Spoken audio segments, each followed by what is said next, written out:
Au nom du Père et du Fils et du Saint-Esprit.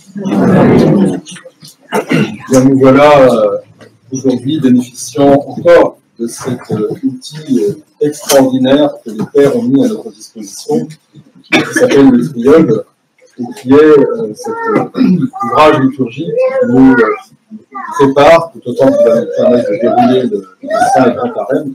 Nous sommes comme ça préparés, semaine après semaine, bien, à rentrer dans le Grand Carême. Nous avons entendu la semaine dernière le publicain et le pharisien, cette parabole extraordinaire sur la manière de se repentir, sur l'humilité. Aujourd'hui, nous voyons celle du Fils prodigue, nous connaissons parfaitement. D'ailleurs, il ne nous a pas échappé une similité, une sorte de parallèle entre ces deux hommes qui montaient le temple et puis les deux fils va se repentir, et après nous aurons le dimanche dernier, et puis le pardon, et nous entrerons enfin prêt autant qu'il se peut, outillés grâce à ce triode dans le Saint et Grand Carême. Alors cette parabole du Fils prodigue, vous la connaissez parfaitement, parce qu'évidemment tous les ans on scrute un petit peu ce que l'on peut en tirer. Et il est vrai que souvent, c'est quand même le thème qui remonte le plus de cette parabole, on considère qu'elle nous initie un petit peu à repentir, à la manière de faire se repentir, différents types de repentir qu'il pourrait y avoir, notamment à travers ces deux fois.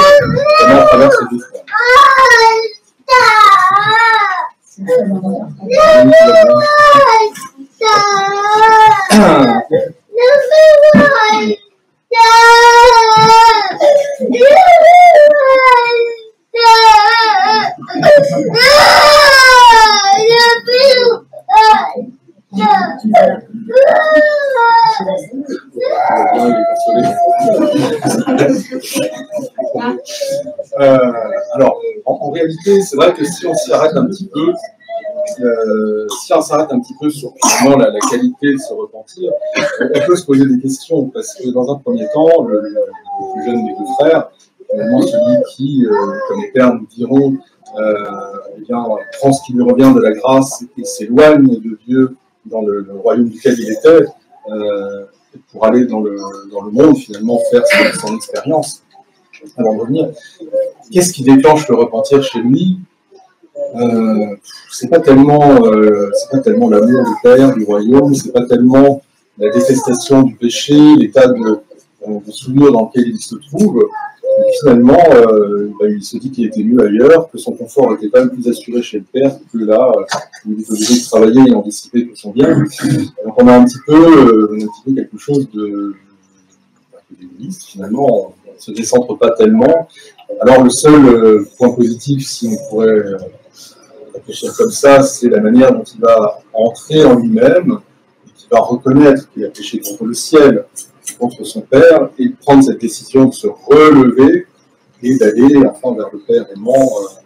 C'est vrai que sur le fond, on peut s'interroger sur l'exemple qu'il donne. Alors évidemment, nous on va réfléchir à ça aujourd'hui, mais cette parabole elle fait quand même son effet, parce qu'elle est saisissante, parce qu'on a ce retour, parce qu'on a bien évidemment pour le plus jeune fils l'image de l'humanité déchue, part avec sa part de la grâce, puis qui se relève, puis qui revient avec le Père courant et lui remettant tous ces emblèmes qui représentent le Saint-Baptême, qui pue le veau gras, c'est le Christ dans la communion, etc. Donc pour nous, bien sûr, le choc émotionnel est là, et la parabole fait son effet. Mais si on creuse un petit peu, c'est assez intéressant.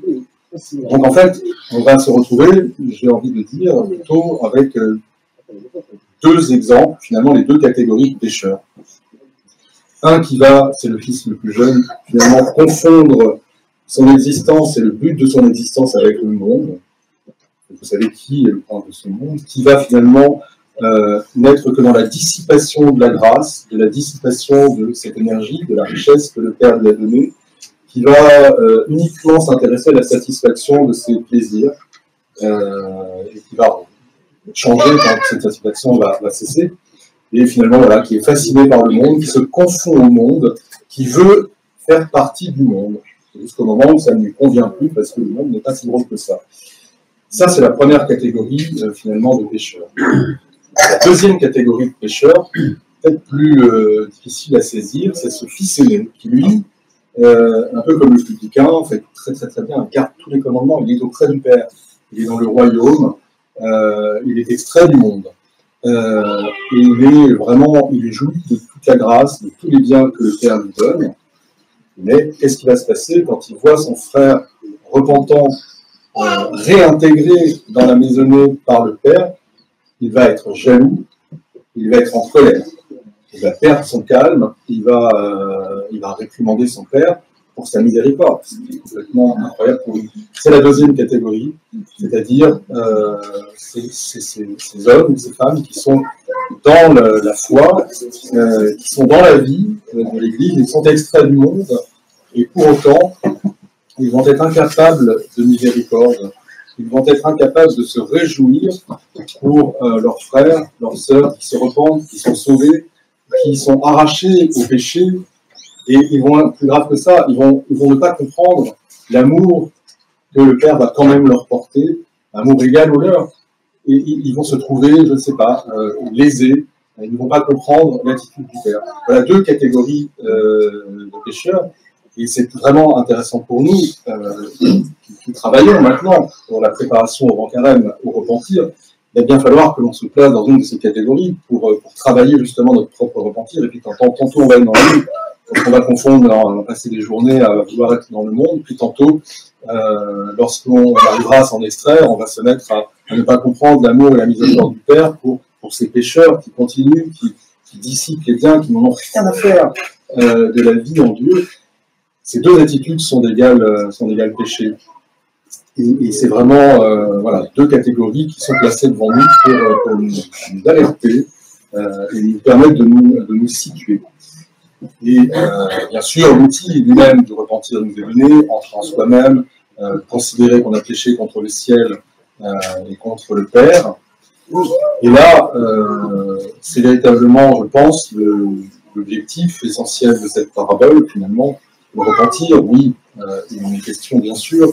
Le chemin pour y arriver, d'accord, la référence aux différents types de péchés aussi. Et finalement, le point central, le point important, à mon sens, la position du personnage de cette parabole la plus significative pour nous, eh bien, c'est le Père. Parce que finalement, c'est tout tourne autour de lui. Hein. Un des deux s'en va loin du Père et il revient, et le deuxième reste auprès du Père et ne comprend pas la miséricorde du Père.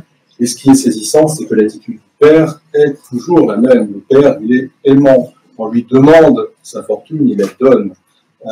Il laisse la liberté.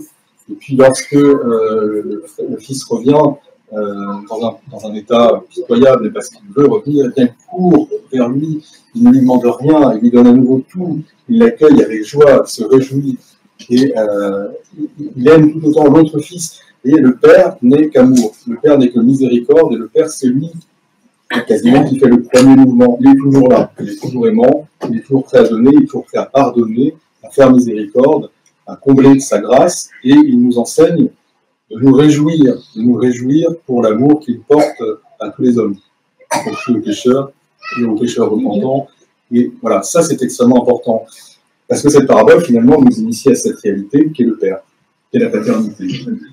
Donc c'est finalement ce qui est notre orient, ce qui va orienter notre vie spirituelle, c'est quand même de prendre conscience que dans ce monde où nous sommes, un peu perdus, parfois un peu à l'aveugle, même si nous avons la révélation du Christ qui nous donne une icône, quand même du Père, une possibilité de nous identifier, de suivre, d'écouter, de communier et d'aller vers le Père, mais nous sommes perdus. Et lorsque nous prenons conscience que nous avons un Père, et que ce Père est aimant, que notre place est auprès de lui, nous sommes initiés à cette paternité, nous pouvons nous orienter vers le Père et nous mettre en chemin. Et si le chemin est déjà bien avancé, eh bien nous pouvons glorifier le Père sans cesse et le louer parce qu'il est bon, parce qu'il est miséricordieux, quel que soit l'état du monde, quel que soit l'état de sa créature, il se réjouit, il est là pour essayer de sauver. Donc nous ne pouvons que le louer pour cela et être dans la joie à l'image des anges. Si nous sommes dans la colère et la jalousie, si nous sommes dans le mépris hautain,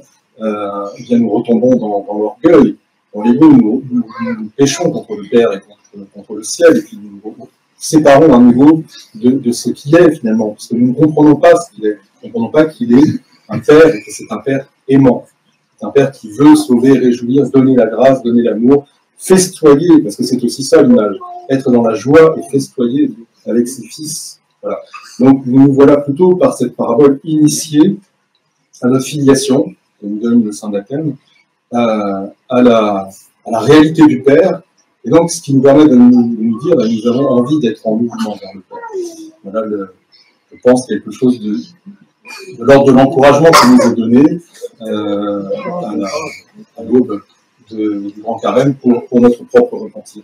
Et puis, bien sûr, il y a cette exhortation fabuleuse de l'apôtre, j'ai envie de dire comme toujours, mais alors, ce dimanche, qui est extrêmement précise, et qui finalement nous indique pourquoi nous devons nous séparer du péché, pourquoi nous devons haïr le péché, pourquoi nous devons changer et nous en éloigner.